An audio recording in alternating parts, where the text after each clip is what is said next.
Mr. President. Monsieur le Président, Mesdames et Messieurs, je n'avais pas l'intention de venir ici cette année. Mon pays est en guerre, se bat pour sa vie. Mais après avoir entendu les mensonges proférés à l'encontre de mon pays par nombre d'intervenants, ici même, j'ai décidé de venir après tout pour remettre les choses à leur place.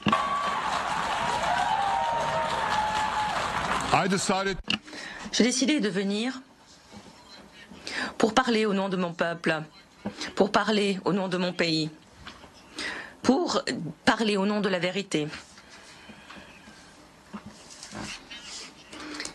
Et voilà la vérité. Israël veut la paix. Israël appelle la paix. Israël a déjà fait la paix et refera la paix.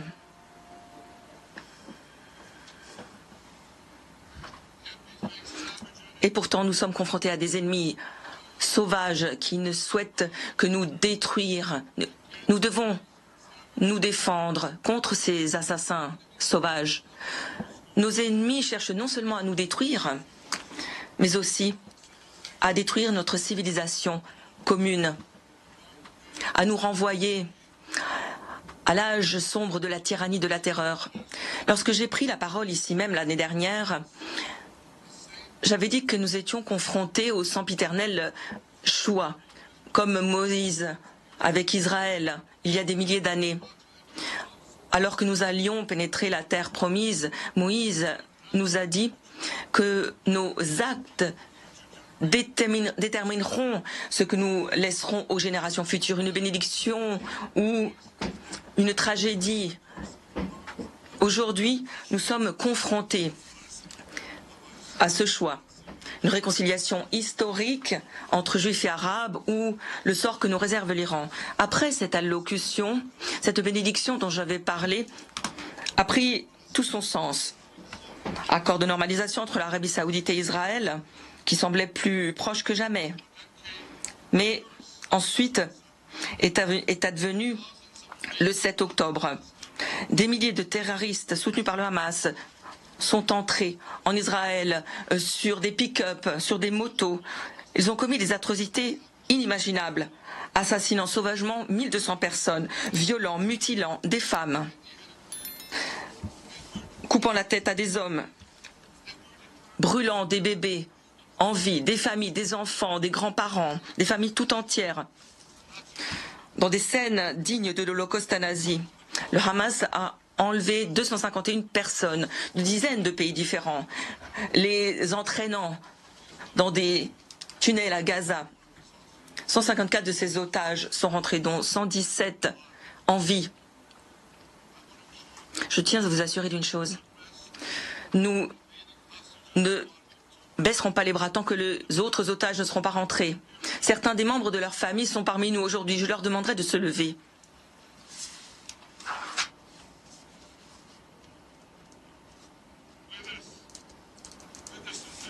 Nous avons Elise Tivi avec nous, dont le fils Idan a été enlevé lors d'un festival de musique. Un festival de musique. Voilà le crime qu'il a commis. Ces monstres, ces assassins l'ont emmené. Kobe Burnham, dont le fils Jonathan a été assassiné. Son cadavre a été amené à Gaza. Un cadavre a été pris en otage. Salim Al-Atrash, dont le frère Mohamed, un soldat israélo-arabe courageux, a été assassiné. Son corps aussi a été emmené à Gaza, tout comme le corps de la fille d'Imas Rabin, qui a été assassinée brutalement dans le cadre du même festival de musique. Nous avons Sharon Sharabi, dont le frère Yossi a été assassiné, et dont le frère Eli est encore détenu en otage à Gaza.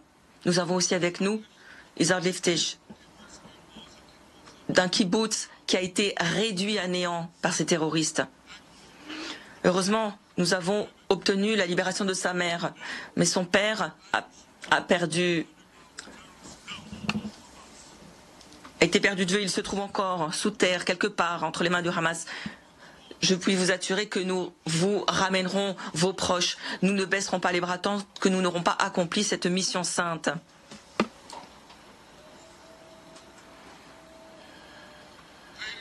Mesdames et messieurs,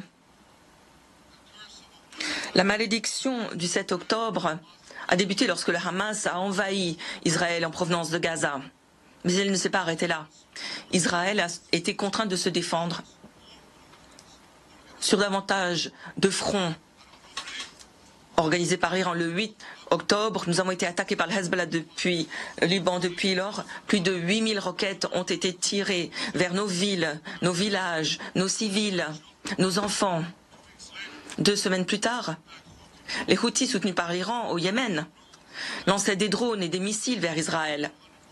La première de ces 250 attaques, la dernière remonta hier à Tel Aviv.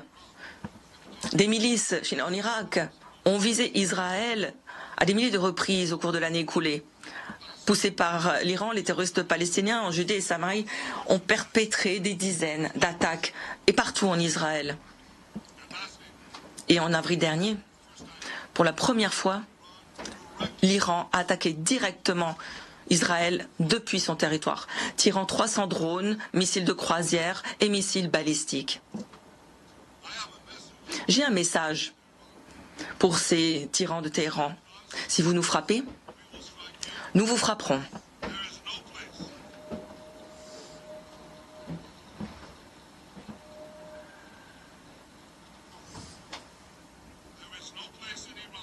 En Iran, il n'y a aucun endroit que nous ne pourrons pas atteindre grâce à nos armes de longue portée. Et il en va de même du reste du Moyen-Orient. Loin d'être des agneaux menés à l'abattage, nos soldats se sont battus avec courage au sacrifice de leur vie. Et j'ai là un autre message à porter ici en cette assemblée et au reste du monde. Nous sommes en train de gagner.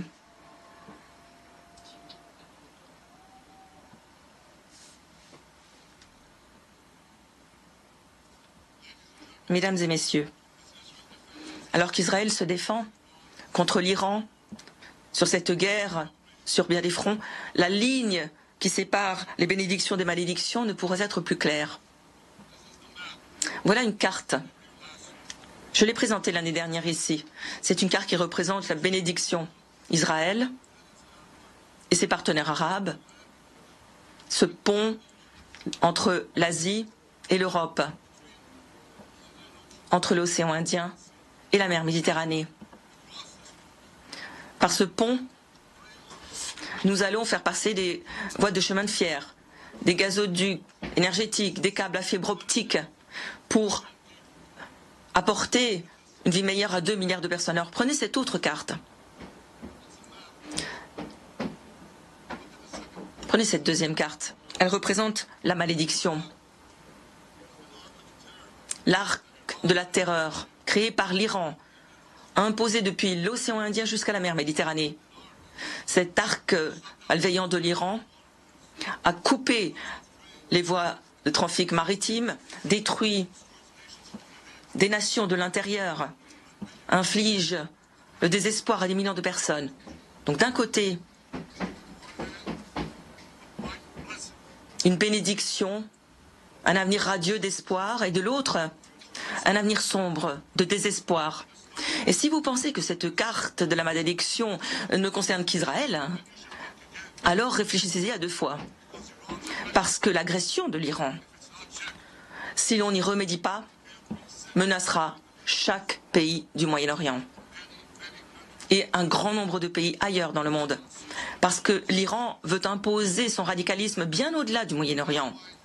C'est la raison pour laquelle ils financent des terroristes sur les 5 continents. C'est la raison pour laquelle ils bâtissent des missiles balistiques, des ogives nucléaires pour menacer le monde tout entier. Depuis bien trop longtemps, le monde ferme les yeux face aux actes de l'Iran, à sa répression intérieure, face à ses agressions externes. Cette situation doit cesser, cet apaisement doit prendre fin maintenant.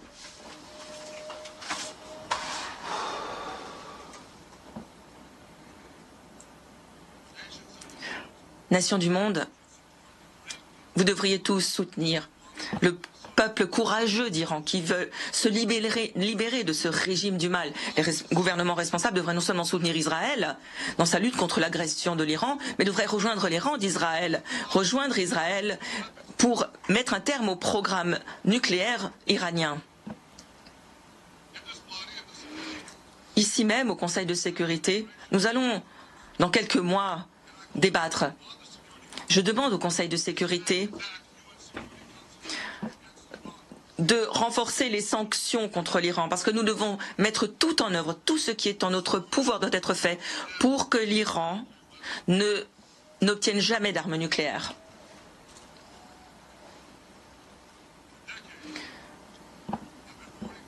Depuis des décennies, je mets le monde en garde face au programme nucléaire de l'Iran. Or, nos actions ont permis de retarder ce programme d'une décennie, mais il n'a pas pris fin. Nous n'avons fait que le retarder. Il est toujours là. L'Iran essaye aujourd'hui d'utiliser comme arme ce programme nucléaire pour la paix et la sécurité de vos pays. Pour la paix, la sécurité du monde entier, nous ne devons pas le permettre. Et je puis vous assurer qu'Israël mettra tout en œuvre pour que ce ne soit jamais le cas.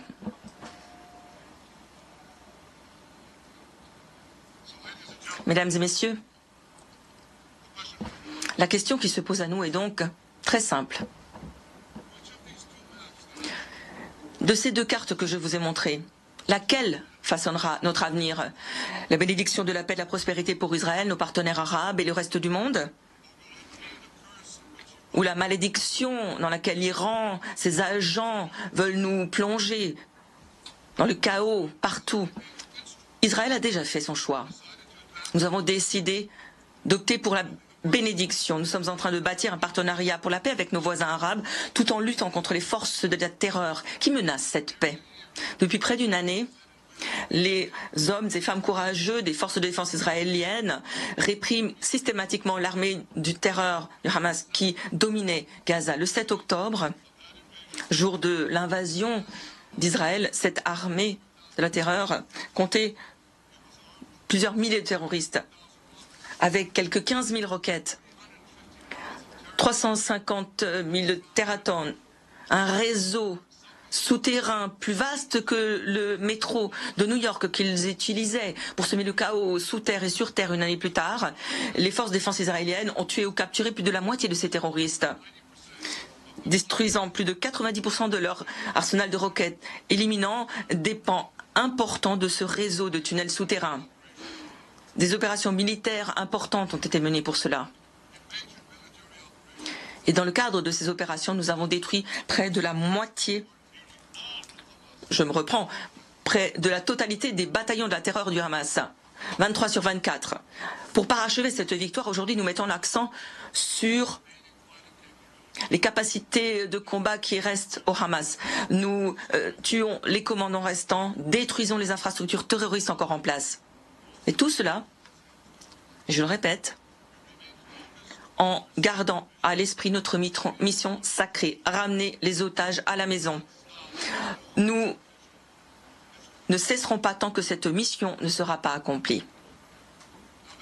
Mesdames et messieurs, même avec le Hamas, dont les capacités militaires ont été considérablement réduites, les terroristes continuent d'exercer un certain pouvoir au Gaza, en volant la nourriture que nous avons permis d'acheminer à Gaza. Le Hamas vole ses denrées alimentaires, fait flamber les prix, se remplit les poches,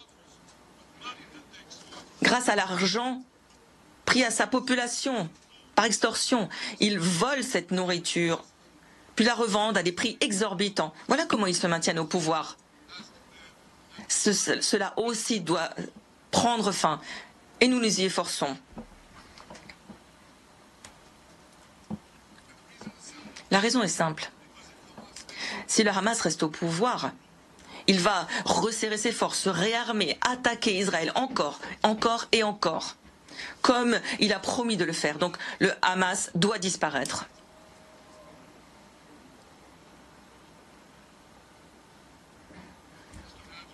Imaginez un instant. Pour ceux qui disent le Hamas doit rester, il doit faire partie du Gaza d'après la guerre. Imaginez cela. Imaginez si après la Seconde Guerre mondiale, on avait permis aux nazis, vaincus en 1945, de rebâtir l'Allemagne. C'est inconcevable, c'est ridicule. Ça ne s'est pas passé à l'époque, ça ne va pas se passer maintenant.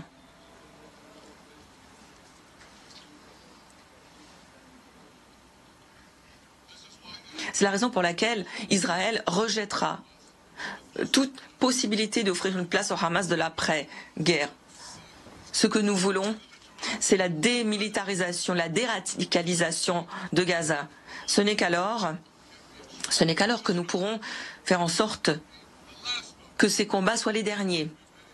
Nous sommes prêts à travailler avec les partenaires de la région et d'autres pour appuyer une administration civile locale de Gaza engagée en faveur d'une cohabitation pacifique. Quant aux otages, j'ai un message à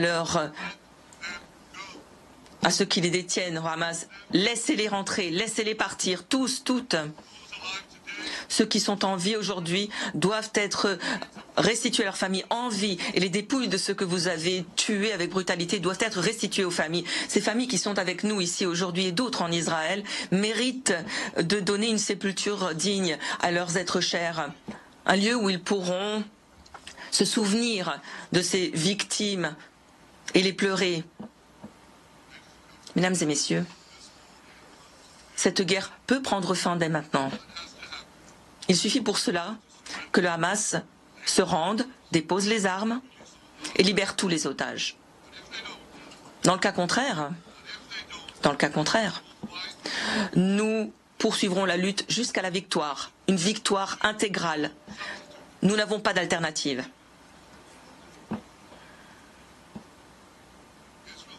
Israël doit aussi vaincre le Hezbollah au Liban. Le Hezbollah est l'organisation terroriste par excellence dans le monde aujourd'hui. Le Hezbollah a des tentacules sur tous les continents. Il a assassiné plus d'Américains et plus de Français que tout autre groupe hormis celui de Ben Laden. Il a assassiné des citoyens de nombre de pays représentés dans cette salle. Et il a attaqué Israël de manière perverse depuis 20 ans et au cours de l'année écoulée, sans aucune provocation. Au lendemain du massacre du Hamas, du 7 octobre, le Hezbollah a commencé à attaquer Israël, contraignant plus de 60 000 Israéliens à quitter leur maison, devenant réfugiés sur leur propre terre. Le Hezbollah a transformé des villes dynamiques du nord d'Israël en des villes fantômes. Donc j'aimerais vous demander d'y réfléchir. Imaginez si l'on prenait les États-Unis, si les terroristes transformaient El Paso à San Diego en une ville fantôme. Posez-vous la question. Combien de temps faudrait-il au gouvernement américain pour réagir? Combien de temps tolérerait-il la situation? Une semaine? Une journée? Un mois? Je doute qu'il ne le tolérerait, ne serait-ce qu'une journée. Et pourtant, Israël tolère l'intolérable depuis près d'une année. Eh bien, je suis ici pour vous dire, il suffit.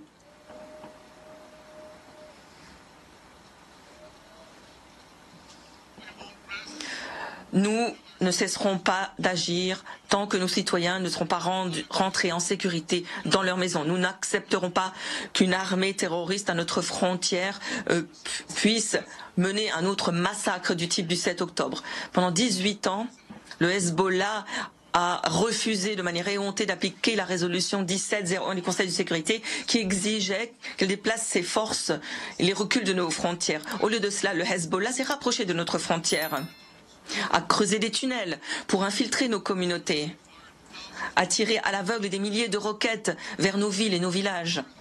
Ils ont tiré ces roquettes, ont lancé ces missiles, non pas depuis des bases militaires, non.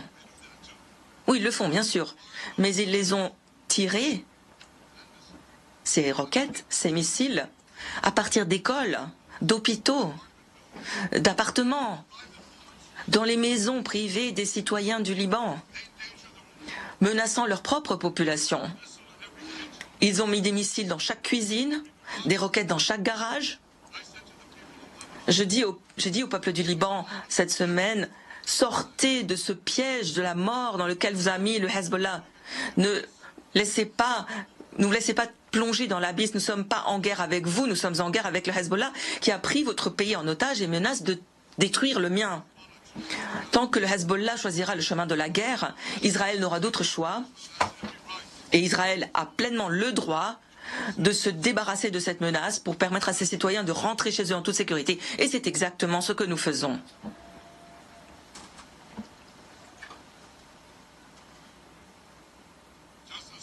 Cette semaine encore, les forces de défense israéliennes ont détruit des parties importantes des roquettes du Hezbollah financées avec l'aide de l'Iran depuis 30 ans. Nous avons éliminé des commandants qui avaient sur leurs mains du sang israélien, américain, français.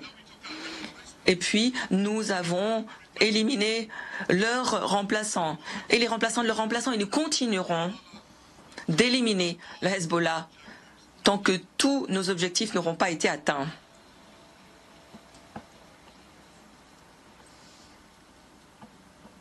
Mesdames et messieurs, nous nous sommes engagés à balayer cette malédiction du terrorisme qui menace toute société civilisée. Mais pour réaliser la bénédiction d'un nouveau Moyen-Orient, nous devons poursuivre sur le chemin que nous avons tracé avec les accords d'Abraham il y a 4 ans. Ce qui signifie avant tout parvenir à un accord de paix historique entre Israël et l'Arabie saoudite.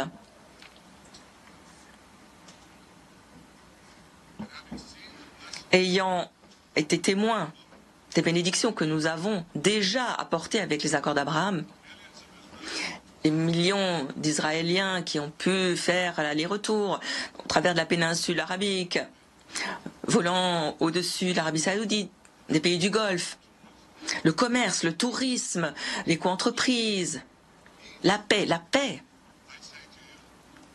Je vous le dis,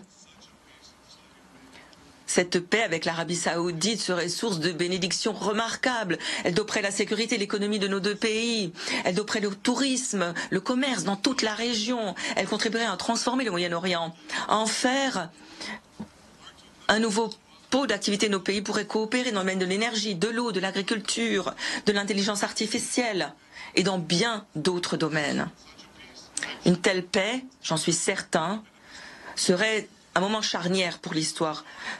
Elle permettrait de faire advenir une réconciliation historique entre le monde arabe et Israël, entre l'islam et le judaïsme, entre la Mecque et Jérusalem.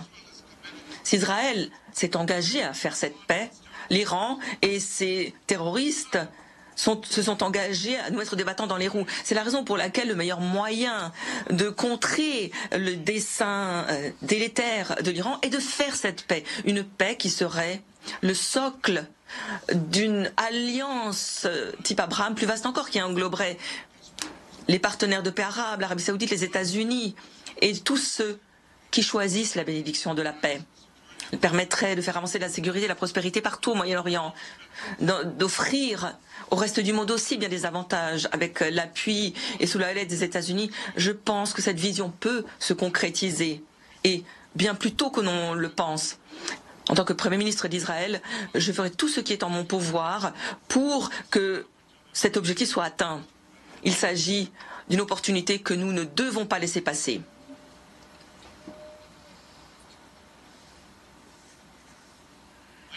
Mesdames et messieurs, Israël a fait son choix. Nous voulons aller de l'avant vers une ère radieuse de paix et de prospérité. L'Iran et ses agents ont fait leur propre choix. Ils veulent revenir à l'ère de la terreur, de la guerre, à l'ère des ténèbres. J'ai maintenant une question à vous poser. Je vous adresse cette question à vous. Quel est le choix que vous allez faire? Est-ce que vos nations seront aux côtés d'Israël, du côté de la démocratie et de la paix? Ou allez-vous être du côté de l'Iran, une dictature brutale qui assujettit son propre peuple, exporte le terrorisme partout dans le monde?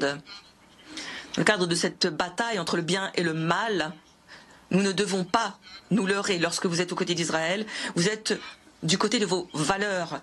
Vous défendez vos propres intérêts. Oui, nous nous défendons, mais nous défendons aussi vos pays contre un ennemi commun qui, au travers de la violence du terrorisme, veut détruire notre mode de vie. Donc nous ne devrions pas nous y tromper. Malheureusement, d'aucuns se trompent. Dans bien des pays. Et dans cette assemblée même, comme je viens de l'entendre, le bien est présenté comme le mal est présenté comme le bien.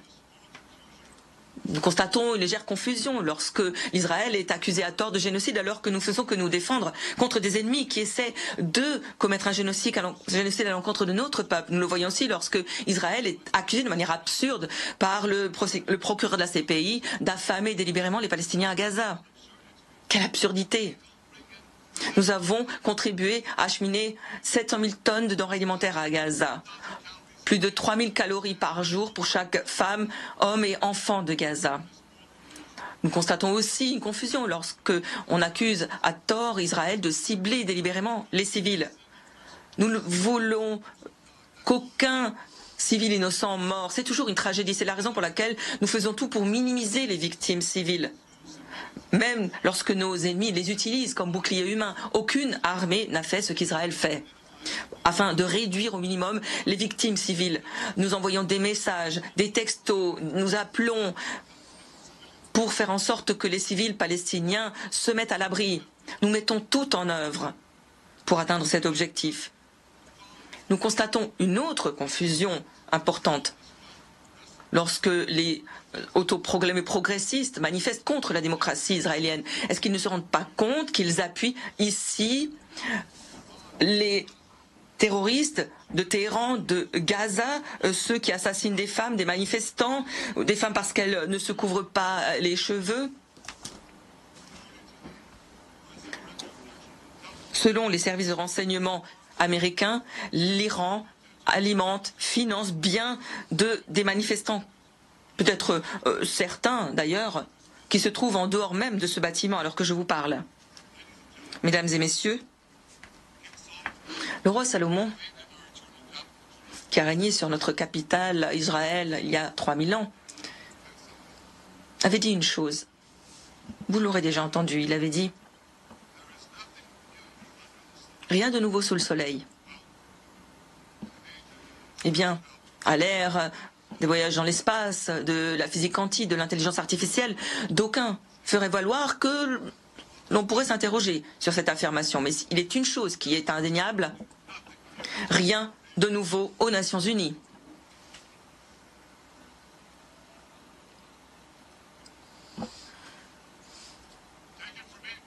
Croyez-moi, la première fois que j'ai pris la parole à cette tribune en tant qu'ambassadeur d'Israël aux Nations Unies, c'était en 1994, il y a 40 ans exactement. Dans mon premier discours, ici je pense d'ailleurs que la tribune est la même, lors du premier discours que j'ai prononcé ici, je me suis dit contre la proposition d'écarter Israël de cet organe. 40 ans plus tard, je me retrouve à devoir défendre Israël contre ce même objectif ridicule. Qui mène la charge aujourd'hui? Non pas le Hamas, mais Abbas, le président de l'autorité palestinienne Mahmoud Abbas, l'homme qui affirme vouloir la paix avec Israël et qui pourtant refuse de condamner le massacre abominable du 7 octobre. Il continue de payer des centaines de millions aux terroristes qui ont tué. Plus vous tuez, plus vous encaissez. Et il continue sa guerre diplomatique contre le droit d'Israël à exister, contre le droit d'Israël de se défendre. Ce qui revient au même. C'est parce que si vous ne pouvez pas vous défendre, vous ne pouvez pas exister. En tout cas, pas chez nous. Peut-être pas non plus dans vos régions. À cette tribune, il y a 40 ans, je disais aux parrains de cette ridicule résolution qui visait à expulser Israël, je leur disais, laissez votre fanatisme à la porte de cette salle. Aujourd'hui, je dis au président Abbas et à chacun d'entre vous qui pourrait éhontément appuyer cette résolution, laissez votre fanatisme en dehors de cette salle. Pointer le seul État juif reste une tâche morale sur les Nations Unies. Cette organisation est devenue ainsi méprisable aux yeux des populations partout, mais pour les Palestiniens, cette maison de la ténèbre, ils savent que dans le cadre de ce déferlement d'antisémitisme, la grande majorité veut diaboliser l'État juif. En cadre de cette société plongée dans l'antisémitisme, toute allégation ridicule est soutenue par une majorité de personnes. Cette dernière décennie, davantage de résolutions ont été adoptées contre Israël, ici même, à l'Assemblée générale des Nations unies, que contre le reste du monde. Plus de 2 fois plus de résolutions contre Israël depuis 2014. Cet organe a condamné Israël 174 fois et les restes des pays du monde ont été condamnés à 73 reprises. Plus de 100 condamnations supplémentaires pour l'État juif. Quelle hypocrisie! Parlons de 2 poids 2 mesures, c'est une blague.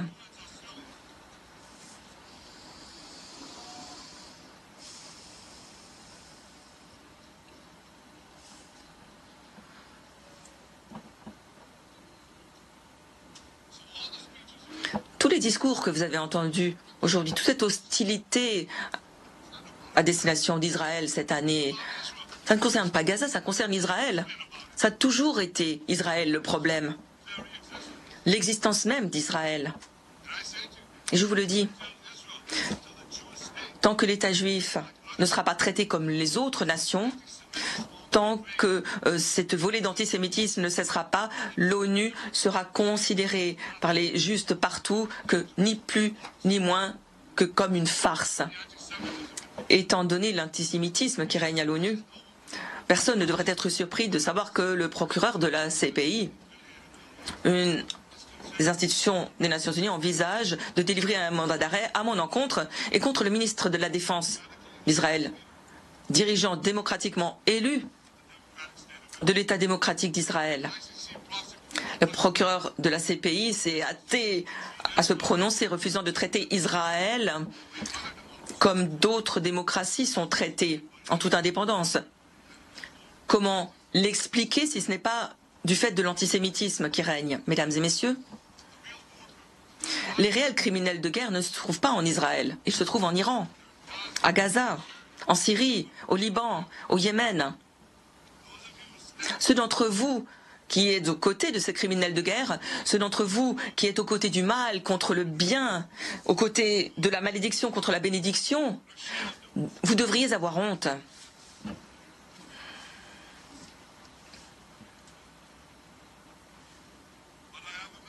Mais j'ai un message pour vous. Israël gagnera cette bataille. Elle l'emportera parce que nous n'avons pas d'autre choix.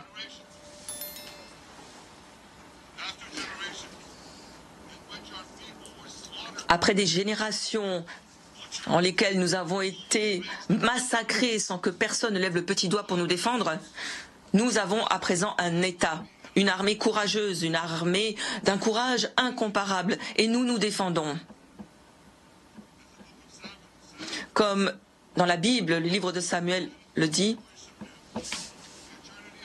l'éternité d'Israël ne faiblira pas.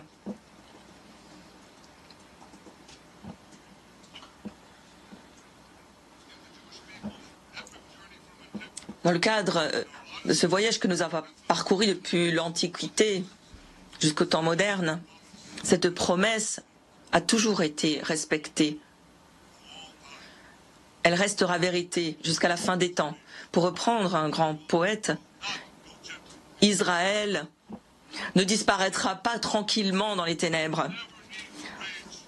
Nous n'aurons jamais besoin de nous lever contre la disparition de la lumière, parce que la torche d'Israël brillera toujours. Au peuple d'Israël et aux soldats d'Israël, je dis soyez forts, soyez courageux.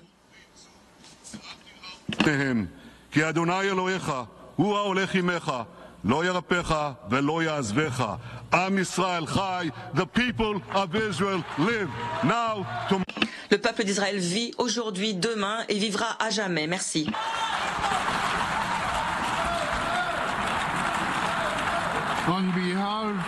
Au nom de l'Assemblée, je remercie le Premier ministre de l'État d'Israël,